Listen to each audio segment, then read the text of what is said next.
Bye-bye. Just dropping the kids off at school. Why did I get the window now? Dropping the kids off at school. I thought I'd give everybody a rundown of last night. It was a good night, but not the night we thought we'd had. I thought with the rail, Need Your Opinion was really the best. I think she proved she was probably going to be the best. The track, you know what's frustrating here as a horseman and a trainer is when you go to a place, like, perfect example, Grand River is usually a deep track, right? Now, the track crew will get there. They'll usually cut it open with the harrows, with the conditioner. They'll water it, and they'll cut it open, and it's deep. And people have always complained about Grand River being deep. Well, yesterday we got there, and they had not cut it open. It looks like they just screened it and watered it, and it was hard as a rock. Now, for those of you paying close attention, Need Your Opinion, her feet have bothered her all year. We hadn't switched to a set of pads. We ejected her coffin joints, and she absolutely obliterated them in Hanover. And then schooled really, really good the other day at Mohawk, like really good. So I never expected her to make a break. I don't think anybody did, including James. I think actually James probably didn't expect her to, as it looks like he overreacted a little bit. But you know, you're better safe than sorry. You know, you're dealing with 2-year-olds. Sometimes they can make a real mistake. It can be real bad. But nevertheless,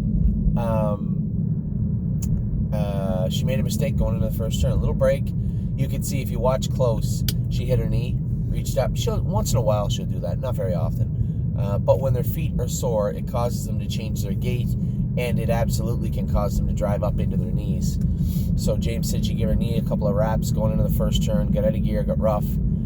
And I thought she maybe had broken equipment or something, which I was fuming about over what happened with her hobbles her first start. So James took her all the way back to last. And she come flying on the end of the mile, was fourth, beat, 3 lengths? Raced huge. Obviously, I think it goes without saying if she hadn't run, they weren't going to beat her. She looked good. Obviously, I think she needs to be 1, 2, 3, somewhere 4 to make the semifinals in the last leg of the grassroots. But given her, you know, the way she is right now, I don't think that'll be a problem. I know she made a break last night, and people are going to say, well, what about her feet? I think it's about management, right? And there's nothing anybody could do. If you would have asked me the day before, an hour before, you know, what shoes are we going to need for Need Your Opinion? The last thing we would choose for a track, usually like Grand River, would be a set of pads on her feet. They would have helped last night, but going to Grand River, it's usually an extremely deep track, and it just happened like last night. It was very hard. So that's a frustrating thing to go through as a horseman when you're trying. You would think racetracks would be uniform. They'd be the same, or at least be the same for that facility all the time. When you get tracks that are different all the time, it's very, very frustrating to deal with. So, Need Your Opinion made a little break. Finished fourth, but overall, come out of the race great, looked great. She has another grassroots left, so do the other fillies. I think she'll do just fine. Still going into the grassroots semifinals, I would say she would be one of the horses to beat, I would think. See if we can keep this going over the next 3-4 weeks. Up next that was race 1. I believe Miss Brampton Beast was up next. Trevor Henry's horse was 6-7-1, something like that. Looked like it was okay, but the rail on a half-mile track is a great equalizer. I certainly couldn't get around him. He had no interest in cutting me loose. He went a big half. You know, all jokes aside, Miss Brampton Beast should have finished that mile off. She should have popped out and blew by that horse. Now, she's still learning. She's still green. You know, I felt that I didn't feel an urgency to win the mile from her. That's what I'm trying to say. And maybe that quick half sucked some of the life out of her. I don't know. But we're going to train her a little harder next week, in the sense that we'll train her with another horse two, 3 times next week, and make sure she sprints by. Need her finishing off her miles, goes without saying. I don't think she was sour or ignorant about it. She just probably was a little bit tired and decided second was okay. Not in the same way that a horse like Sunshine Inn, somebody messaged me last night and said, is this a Sunshine Inn issue again? I said, no. Sunshine Inn was a totally different animal. Sunshine Inn had a ton of speed, just really refused to use it on a regular basis. This filly, I think it was just a little bit of greenness. She's raced much better on the front when she could stay in attack mode. When you back her up, start her up, back her up, start her up, she's not as pliable as some of the other fillies. So I think we just got to work on that over the next 2 weeks. But speed-wise, you can see she's getting bigger and stronger. I think she'll be just fine. And then we had, that was my first one. Then next we had poor little Capistrano. I could tell going to the 3/8, she was pulling on me a little more than she usually does. And she was a little hotter than she usually is. Which you might think that's a good sign, but for her it's not. She's done that before. She got really hot on Phil, but she just didn't feel right coming to the half and starting into the backstretch. Obviously, take nothing away from Debbie's filly, Debbie that rides for us. That's her filly, Siacon or whatever its name is. It raced good, first over winner, but obviously, given the finish of the race, there was something wrong with Capistrano. Nothing lameness-wise, she seemed fine after. And John and Julie had come over to the paddock, one of our clients, partners on Capistrano, obviously a little concerned. My take before we had her scoped was she's not blowing super hard, so I don't know if I don't think she has a ton of mucus in her. She might have bled a little bit. Sure enough, we got her scoped. She had no blood. She was full of thick mucus, they said. It's going around, so it's not the end of the world.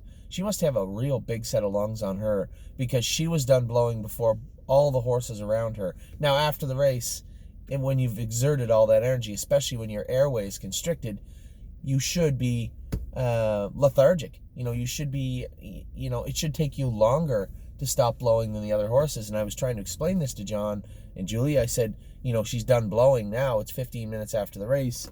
There's other horses around us that are still trying to catch their air, cool down. And to find out that she was that full of mucus afterwards, and it was down deep. You didn't see any of it in her nose.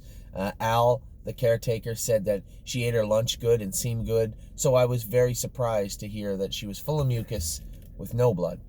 Happy, because we can fix the mucus, but very surprised. So if you remember, I'll talk about Wiggle Delight in a minute, who raced unbelievably big. Wiggle Delight had the same type of thing, raced kind of so-so in Hanover, and then come back with a very mediocre performance at Mohawk. And last night, after treating her for a week, she raced unbelievable. So the horses can kick this and get over it pretty quick. We got 10 days, I think 9 now, till the next grassroots. We'll be starting Capistrano on antibiotics right away. Then we had Inland Beach raced. Inland Beach raced huge for finishing 5th in Capistrano's race. I shouldn't say she raced huge. She raced good, but she always races good. She's a nice filly, and I think if she has some luck in her next one, we may end up with 4 or 5 fillies in the semifinals, which is good. I think Inland Beach is going to have to dig down just a hair deeper for that last grassroots, but I think she can. Wiggle Delight was unbelievable, lights out good last night. Raced very, very good. Closing 3rd in 1.55 miles and a piece.